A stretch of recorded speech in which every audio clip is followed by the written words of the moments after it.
What's up everybody, it's your boy Doody back again with another video, and this time we're taking a look at our boy DSP's daily rap video after Street Fighter and Zelda, and oh my lord, support just wasn't there for our boy Phil. He was looking for massive support in the tips and also in the membership realms.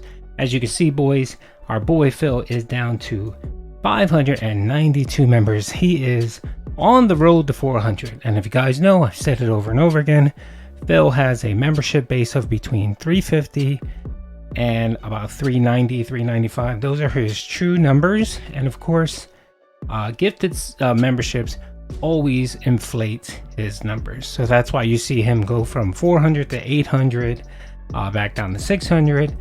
But he eventually always settles back near the 350, 400 range. And that's where he's at, folks. That's where he's heading to. So let's hear to see what our boy Phil has to say about support. First of all, we had a little bit of a scare today because it was announced by the official Street Fighter Twitter account that the crossplay option of Street Fighter 6 was not working properly. And they actually went publicly and announced, we recommend you disable it. Now, for those who don't know, I'm playing Street Fighter 6 on the Xbox Series X. Well, this game is cross-platform from the Xbox to the PlayStation 5 to the PC, and it didn't sell well on Xbox. We had talked about this as a news story about a week or two ago on the podcast, that basically because last console gen Street Fighter was not on Xbox at all, it was only on PS5 and PC, well excuse me, PS4 and PC, that Sony gamers were heavily into Street Fighter, and everyone who was into Street Fighter bought a Sony console and followed suit for Street Fighter 5, or excuse me, Street Fighter 6.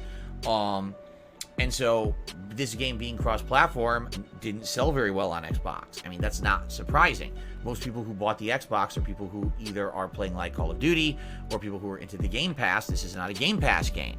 So it's not shocking to hear it undersold. Now, the reason I bought it on Xbox is because of this. Because I was gifted a joystick about a year and a half ago around Christmas time by a viewer. And they said, hey, we hope that you enjoy the Capcom Fighting Collection in 2022. Now, we all know how that went. That was a complete waste of time. But now, knowing that I have a nearly new joystick, I wanted to use it for Street Fighter 6, and I have been. And by the way, I feel like it's gone pretty well so far. So that's why I bought it on Xbox, saying, hey, it's cross-platform, so it doesn't matter what version I'm playing. I should still be able to enjoy the game and play the same players, right? But if they're telling you, oh, cross-platform's not working, disable it, that's awful. That means I would be limited to only play with people on Xbox, and the player base on Xbox is minuscule compared to everyone else. So I was worried.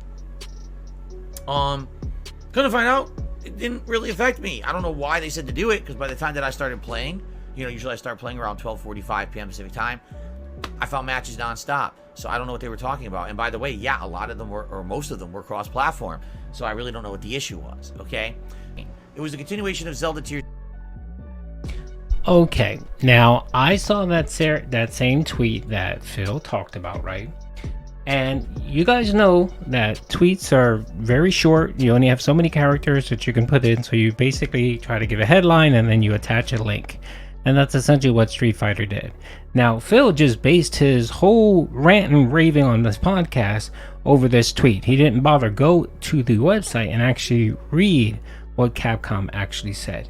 They believe there may be an issue, not that there is an issue, there may be an issue with crossplay, and they're not even sure if it's just locally in specific regions or what, but they simply just say if you are experiencing issues with crossplay, you may want to disable it, not disable crossplay. Nowhere did it say you need to disable crossplay. They simply said if this is impacting you where you can't find matches, it could be that. So just shut crossplay out until we can figure out what the issue is. And of course, it didn't impact Phil whatsoever. And he went on this just rant about it, like he always does with everything else, just because he was too lazy to take 2 minutes and click on the link and actually go to Capcom, specifically Capcom, and read their notes and actually their explanation for what may be going on. And that way he wouldn't be ranting and raving like he always does. But of course, Phil is way too lazy to spend any amount of time actually researching issue And that's why he loves Twitter, because it just gives him the gist of, pretty much the gist of everything, and that's all he cares about. Of the kingdom. And as I told everyone, I wanted to get to Gerudo Valley today. So what did we do? Well, we did the final tier, dragon tier memory, which unlocked, that was the completion of that quest line. Went up and caught Zelda again, because Zelda re-teleported back over to that area, and I landed on Zelda again and got some items off of her. I know you're like, what are you talking about? Well, that's part of the game. I know that sounds weird. And then we went to Point Lookout or Lookout Landing, and I ended up doing some Korok inventory upgrades. And I think we did one or two other things, like a couple more shrines and got an upgrade. I think we went to the depths temporarily too. There was nothing down there. And then finally we went to Gerudo Town, and it was a fun quest line where everything was enveloped in a sandstorm, and it was your job to meet up with the new ruler of the Gerudo, which was the teenage girl who now has the powers of lightning, and she can use them just like all the other legendary heroes. She uses them with you, and you have to fight a bunch of Gibdo mummies. They're invading, and you have to take those and fend them off. And then there's a big puzzle. We have to go through the desert and realign these lights. And then finally, by the end of the stream, 2 hours of great progress, we had unlocked the dungeon that we're now going to start next time around. The other cool thing is I got the full armor set for the desert. So now I have complete heat resistance, and I do increased damage while in the desert. So that's really cool, because during this dungeon, I think it's going to help. It's going to actually have to increase damage during the whole dungeon. So it was fun. I had a great time, great progress, chill vibes. The audience for Street Fighter was good, and the audience tonight for Zelda was good. It was overall a really great streaming day. Had a lot of fun. Support was decent. The only thing I will say. Okay, so let me touch on the Zelda playthrough. So yeah, if you guys caught my video that I posted early this morning or late last night, whatever your bent is, it was hilarious. You can utterly see Phil's disgust when he plays this game. He just hates it. He doesn't want to play it. And the only reason why he's playing it is because he doesn't want to be called a rage quitter or a wage quitter. Even though he's quit games before in the past for, not enough support, or just it was too difficult for him. I'm not sure why he won't do it with Zelda, but I think I know why. I think because of the whole criticism he received a month ago on Twitter, where the Zelda community decided to make fun of Phil and his playthrough, and it hit roughly 10 million views, and Phil, of course, was upset. I mean, he still references it nowadays, so that's the reason why he's slogging through it. But it's pretty bad. I mean, you can tell by someone's body language, the way he goes off on the game, that he just despises playing it, and he just feels the need to slog it out and torture his viewers. I mean, even yesterday, his dents were kind of like, they got the sense like, why do you hate this game? Why are you even playing it?